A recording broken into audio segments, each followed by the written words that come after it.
I am afraid of increasing prices. Of course, you should be. The construction industry is very competitive. And the question is, can you really just increase the prices? Can you increase your prices? Where? Let's ask ourselves. There's a theory, it's a very common theory, that more expensive, we tend to equate more expensive to higher quality, One way of, and I'm saying you don't have to practice this, but you could try.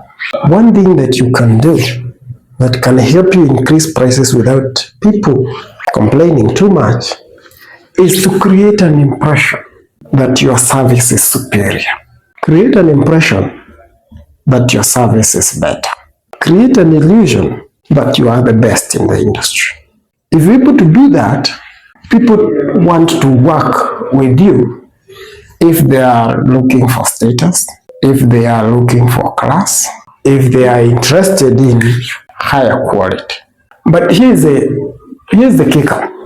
If your service is not really aspirational, you most likely are going to get very bad reviews. If your service is not exuding class, if your service is not inherently higher quality, you're going to get bad reviews, because people are going to recognize soon that you're just creating a fake illusion. The best way to approach this, if you want to be more expensive, make sure that your quality is actually indeed higher. Don't just create the illusion. You could create that illusion, but it is not going to last. You have to make sure that your service indeed is more superior, your service is better, and working with you is aspiration. And one way of doing that is to market harder. Have you ever noticed that you're going to find so many people out there who really do a very good job, but nobody knows that nobody really knows who they are. In fact, only the people that take advantage of them, they just get a project, charge premium prices, and go get the guy. He comes, delivers the project, and he is paid the good monies. A lot of those things happen.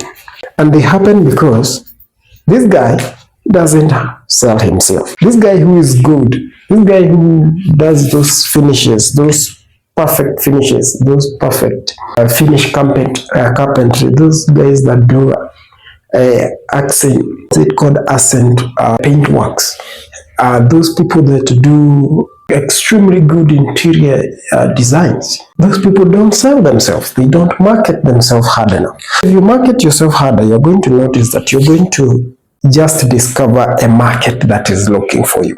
One of the ways of truly starting to give your business a chance to charge more is to market harder. When you market harder, you get a bigger pool of customers. A bigger pool.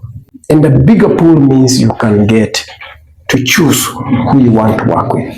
If 10 people are inquiring about your service, you are not likely to take a low-paying customer.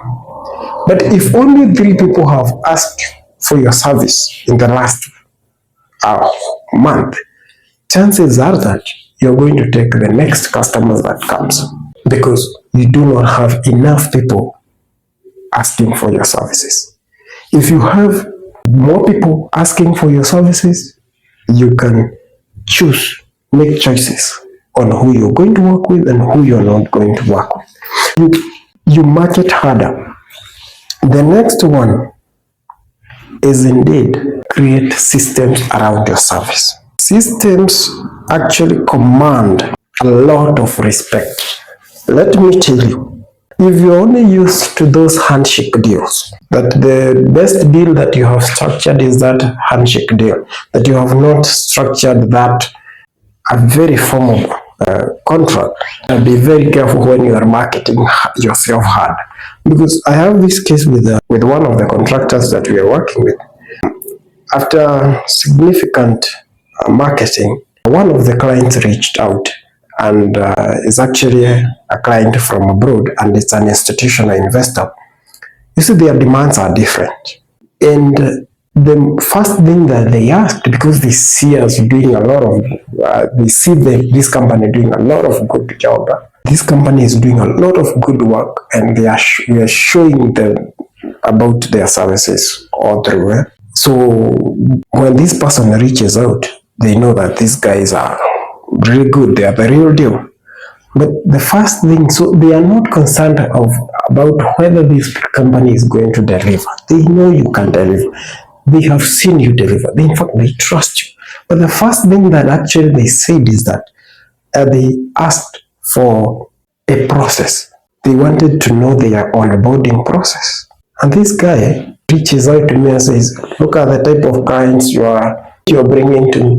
And so told me that this is the type of clients that you're going to get from now, and you need to know how to deal with that. Because now the systems they do not create now an illusion.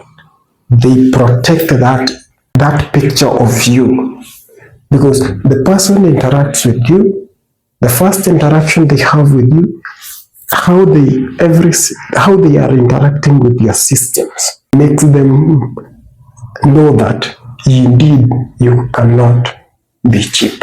If the whole onboarding process includes the whole structure of the contract, includes performance bonds, payment bonds, they include insurance. If they see this level of detail, they're comfortable. Because why not?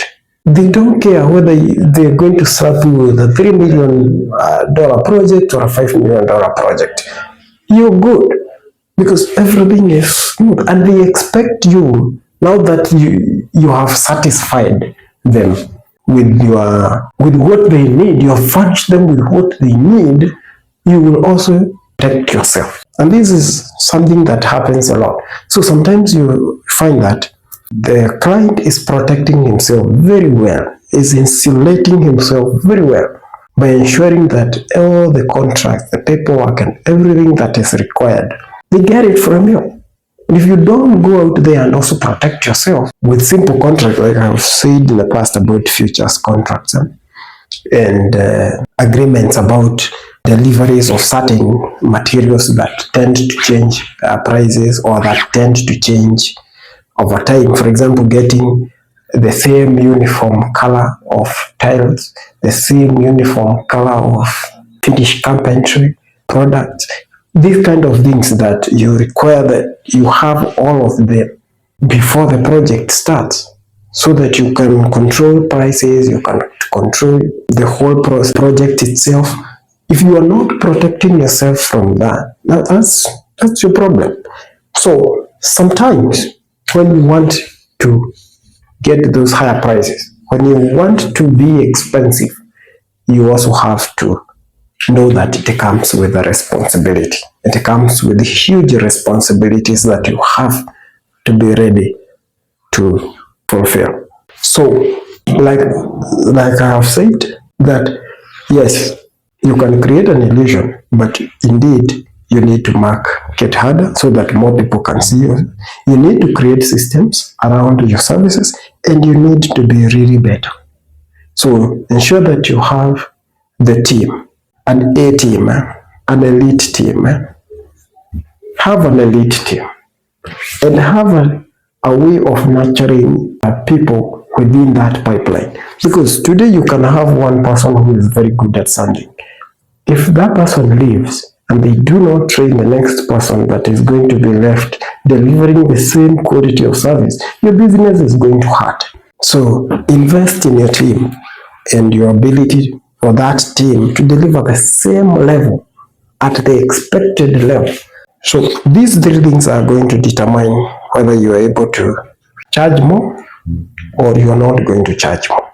Because if you have this nailed, so you're consistently getting customers, you are consistently having the systems to deliver high quality work, and you have the team that is going to ensure that this continues, there is continuity, then you can increase the prices the way you want. Because technically, what you have created here is a brand that people aspire to work with, and a brand that also kids out there who are coming from school want to work for, and customers who are lining up ready to get you the money that you need. Thank you for watching.